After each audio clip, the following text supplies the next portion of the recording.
When you need mealtime inspiration, it's worth shopping Baker's, where you'll find over 30,000 mouth-watering choices that excite your inner foodie. And no matter what tasty choice you make, you'll enjoy our everyday low prices, plus extra ways to save, like digital coupons worth over $600 each week. You can also save up to $1 off per gallon at the pump with fuel points. More savings and more inspiring flavors make shopping Baker's worth it every time.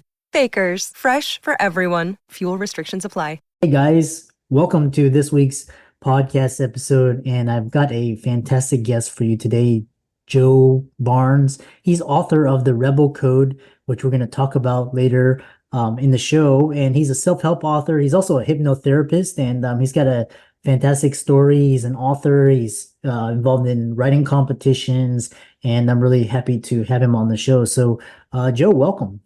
Thanks for having me, Christopher.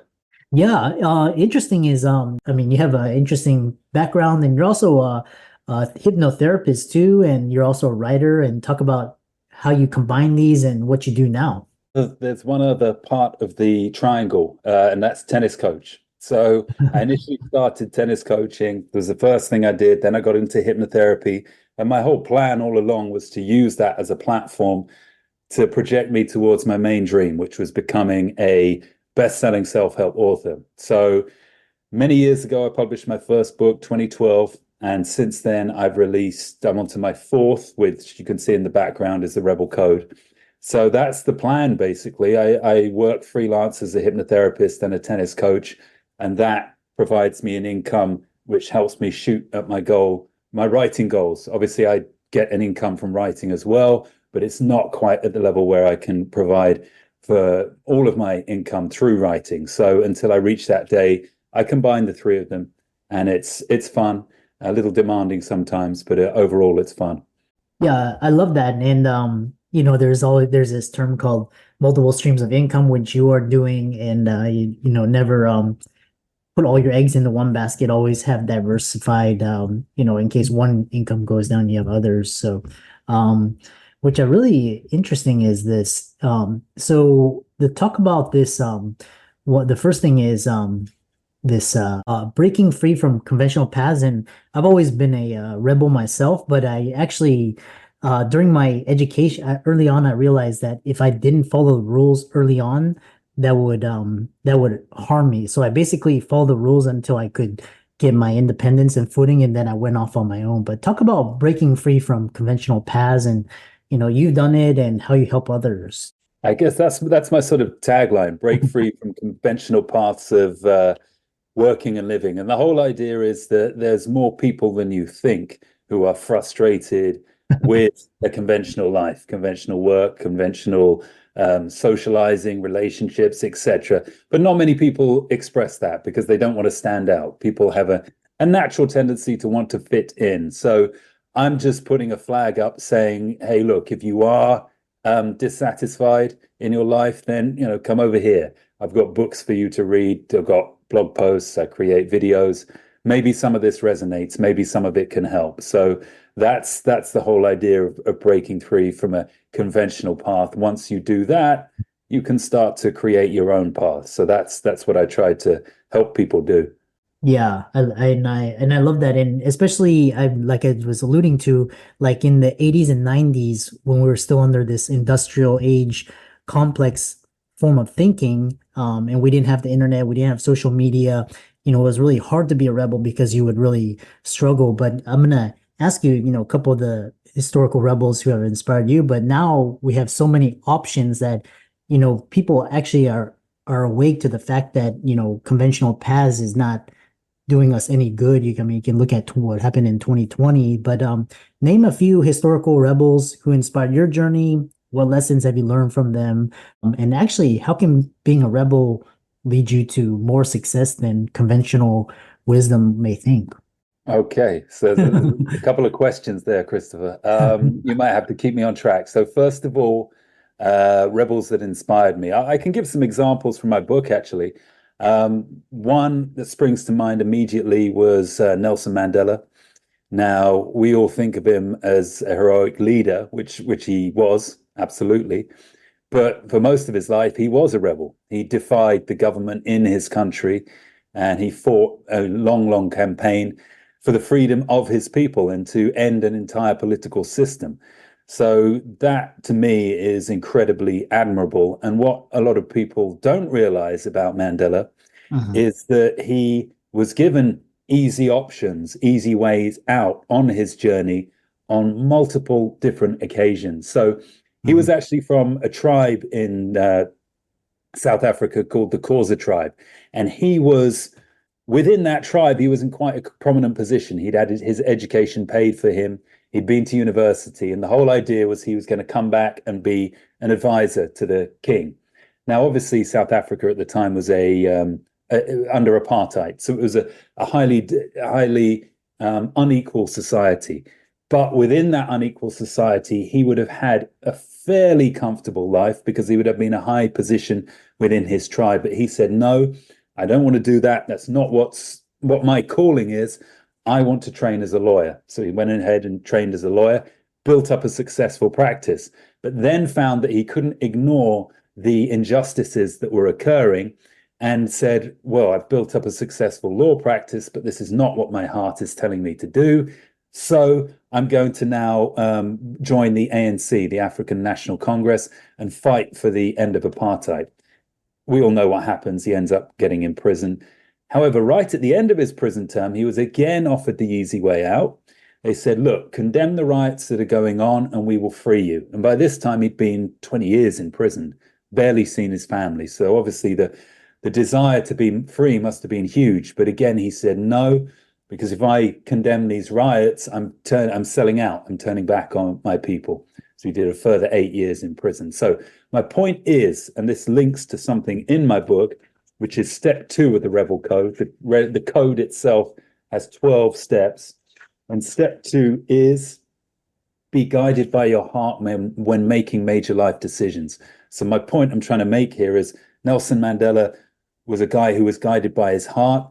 That didn't always lead him down the easy path, but it led him down the right path. And I guess the message to the listeners, to the viewers is your intuition, your heart may cause you to do something that happens to bring struggles, difficulties upon you.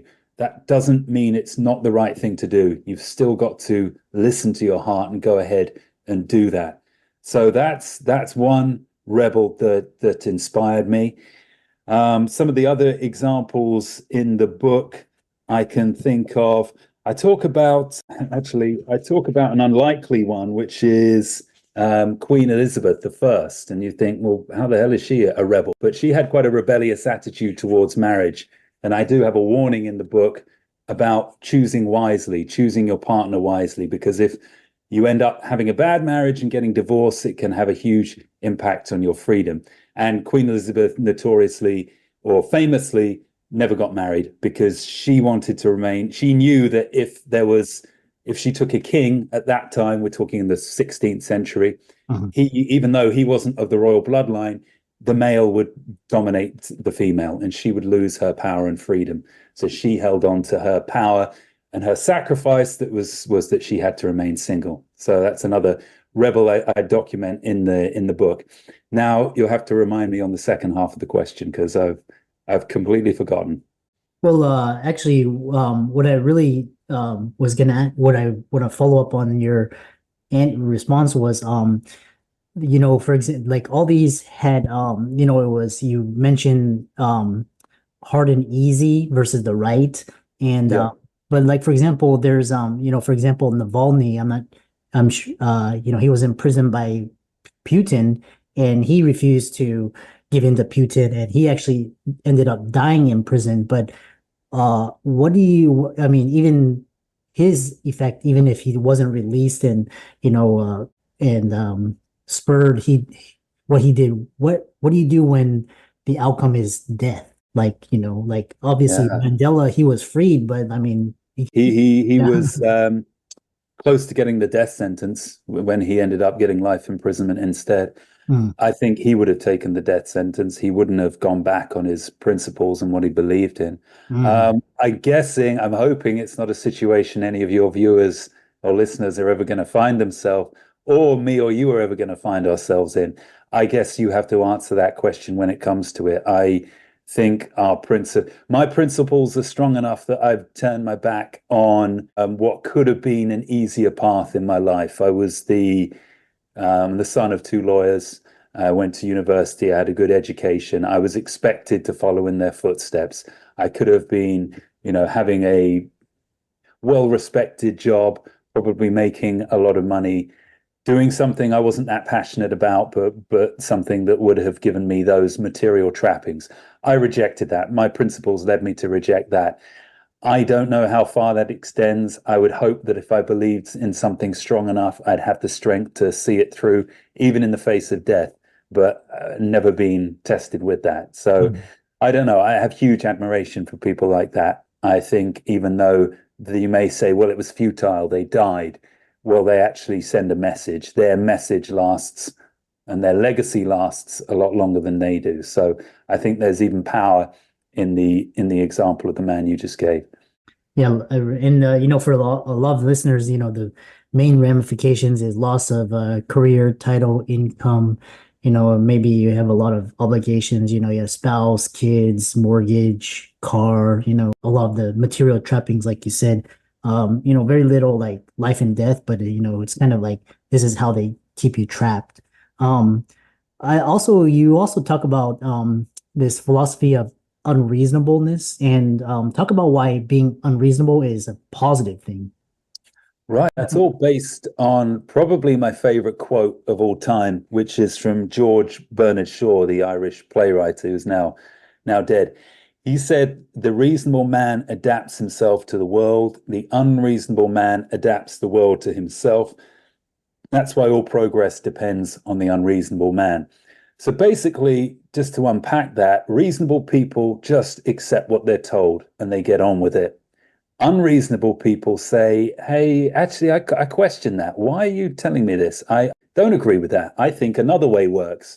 I think we should be trying something else. So immediately they're labeled as unreasonable, difficult. Oh, what a pain in the ass this guy is. He's not doing what we're telling him to do. But actually, it's those people who question things are the ones that come up with new innovations. So that's why you have to take a little bit of heat as an unreasonable person, but ultimately it falls on your shoulders. You can be the one to come up with all kinds of new innovations because you challenge the status quo. Yeah. The other follow-up question I have is how can being a rebel lead to personal and professional success? Because a lot of people think, oh, if I'm labeled a rebel, then I'm going to be outcast and shunned. But you actually talk about, it can actually lead to fulfillment, success, and finding your true self. Yeah, that's a good question. In the book, I don't just talk about rebels, I talk about followers and leaders as well. And I give them a score for what their life might be. Now, a successful leader is going to lead a 9 out of 10, or no, sorry, a 9 out of 10 or an 8 out of 10 life. A successful follower, the most they can hope for is a 7 out of 10 life, anywhere between a 4 and a 7. Now, rebels they can go one of two ways. They can either, as you say, be outcasts and live the worst lives of everyone, have 3 out of 10 lives, 2 out of 10 lives, or if they're successful, they go right to the top and they're the only ones who can live 10 out of 10 lives because they're being authentic and true to themselves and they're succeeding in a way that nobody else can because, as I mentioned before, they're likely to be the ones who innovate and change the status quo. Most people think of leaders as the ultimate successes in society, and to a degree they are, but leaders are motivated by power, and it's not always something that's deeply personal to them they're wanting to succeed at. They just want to be in the powerful position. They want to be calling the shots, and that can be quite empty sometimes.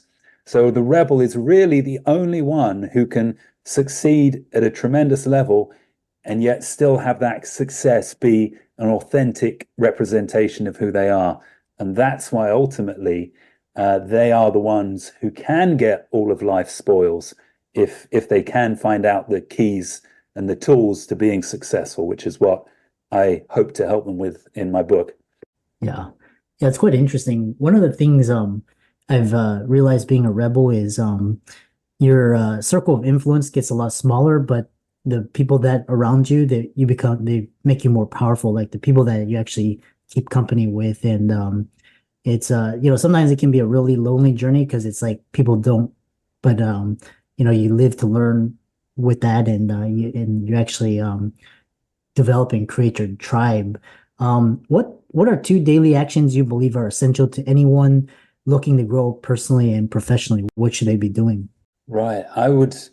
I've got into this habit, which I sort of got from the book called The One Thing by Gary Keller. Have you heard of that? You read that? Yeah, I kind of used one of his techniques and adapted it for myself. So basically it starts like this. Every year, I will set one goal that I need to achieve for that year. At the beginning of every month, I will set one goal I need to achieve for that month, which is going to feed into achieving my goal for the year.